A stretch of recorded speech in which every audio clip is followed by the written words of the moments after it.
हमारे लिए सौभाग्य की बात है, दुबई में जहां का अन्न जल खाते हैं, जहां हमारी दिनचर्या गुजरती है, हम जिस कल्चर से चल करके आते हैं वो कल्चर तो यही सिखाता है कि जहां रहो जहां के रहो। बड़े मुल्ला साहब भी तो यही कहते हैं, वहां के बन के रहो, जड़ों से भी जुड़ के रहो, यही तो आनंद है हमारा।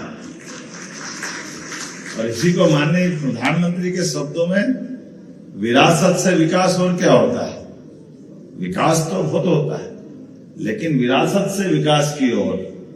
और विरासत हमको उसी तरह से सिखाती है जो इकबाल ने कहा है कि कुछ बात है कि हस्ती मिटती नहीं हमारी।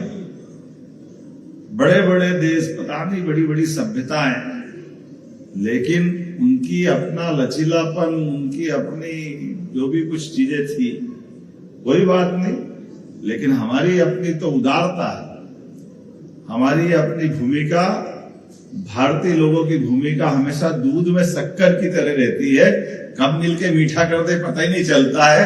ये सदैव उसी तरह से जाना जाता है। दुबई में स्वामीनारायण, और मुझे और आनंद वहां आया, सभी धर्मों के लोग दिखे मुझे, इसीलिए तो आनंद है।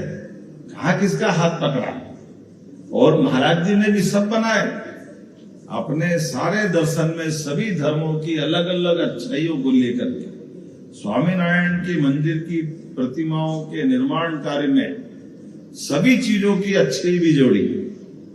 एक तो इसी को तो कहते निराकार से साकार, साकार से निराकार। फर्क क्या है? जिसका जन्म हुआ उसको जाना है। हम सब बदलते दौर का भारत का नक्शा भी देख रहे हैं, और इसीलिए हम अपने देश की उस कल्चर के आधार पर उसकी प्रगति भी देख रहे हैं। उसमें आप लोगों का रोल भी बहुत बड़ा है।